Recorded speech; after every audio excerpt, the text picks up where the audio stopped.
O policial se sentou no sofá com a caneta e a caderneta nas mãos. A velha senhora veio com uma xícara de chá e a colocou na mesa em frente a ele.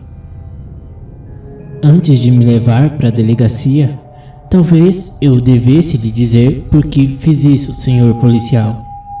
Fica muito solitário por aqui. Como percebe, já sou uma velhinha e os jovens não parecem querer passar algum tempo comigo. Eu gosto de sentar e conversar. O policial olhou para ela impassível.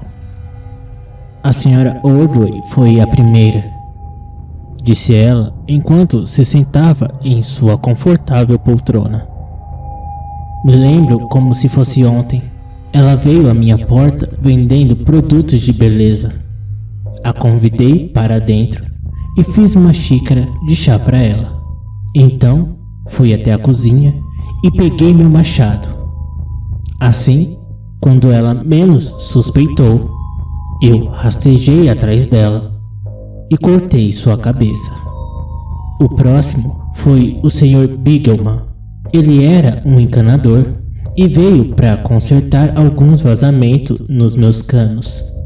Enquanto ele dava uma pausa no trabalho, eu fiz uma xícara de chá para ele. Então, tirei meu machado de trás do sofá e cortei sua cabeça também. O terceiro foi o jornaleiro, o pequeno Jimmy Watkins. Eu disse a ele para entrar enquanto eu procurava minha bolsa. Ele não bebeu chá, então eu dei a ele um prato de biscoitos. Esses garotos não conseguem resistir aos saborosos biscoitos da vovó. Enquanto ele mastigava os biscoitos, comecei a bater com o machado na cabeça dele, até que ela caísse. Eu enfiei todas as cabeças e as coloquei no meu armário. Eu falo sempre com eles, dia e noite. Isso ajuda na solidão. O único problema era o que fazer com os corpos. Eu não conseguiria guardar todos eles. Teria sido muito trabalhoso. Então, eu encontrei uma solução bem engenhosa. O que eu fiz foi simples. Eu guardei apenas um corpo e usei para todas as cabeças. Quando eu estava cansada de falar com um deles, eu tirava a cabeça, colocava de volta no armário e colocava outra cabeça no corpo. Não é inteligente? O policial não respondeu nada. Bem, eu tô ficando um pouco entediada com a nossa conversa, senhor oficial. A velha senhora disse com um profundo suspiro. Ela se levantou, tirou a cabeça do policial e colocou de volta no armário.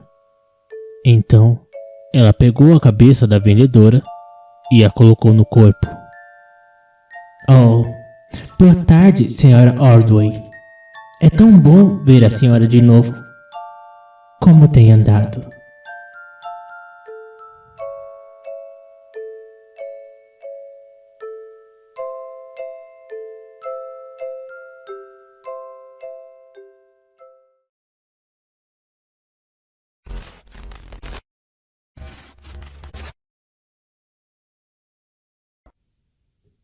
Desde que eu era pequeno, há uma história em nossa família que vira e mexe e sempre acaba voltando. É a história do dia em que meu tio e seu amigo se perderam no meio do mato quando eram crianças. Quando ele tinha mais ou menos 8 anos de idade, morava em Floresta do Araguaia, uma cidadezinha no estado do Pará. Lá, meu avô tinha um sítio e morava com minha avó e seus 2 filhos, meu tio e minha mãe. Perto desse sítio até hoje tem uma grande zona de mata.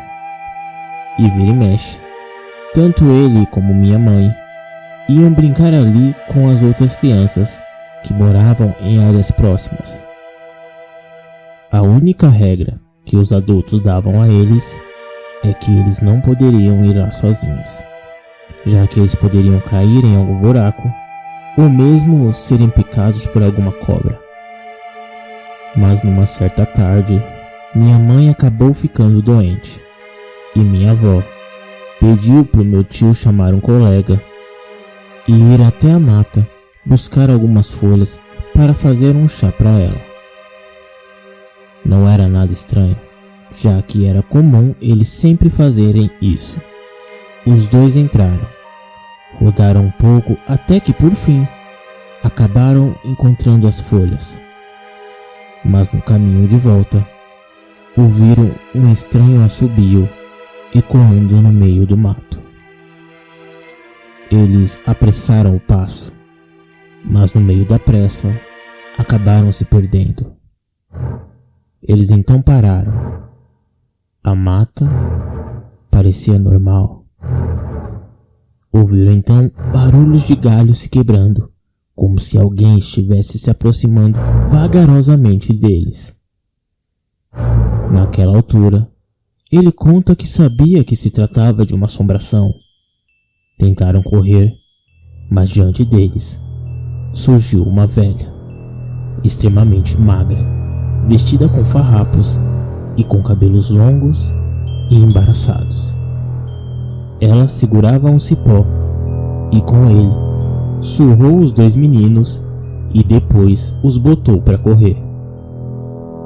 Quando eles chegaram em casa com as marcas no corpo, meu avô ficou furioso. Achou que era uma cigana que havia batido neles. Ele pegou sua espingarda e tentou procurar a velha, mas jamais a achou. Meu avô até hoje lembra da história. Ele não é do tipo que acredita em assombrações. Ele acha que aquilo foi obra de uma cigana ou mesmo de uma mendiga. Mas todos que moravam na região acreditavam que aquilo foi obra da comadre Fulozinha, uma espécie de assombração que ronda as florestas do Pará até o Amazonas. Meu tio tem arrepios e até hoje tem medo de entrar em matas fechadas.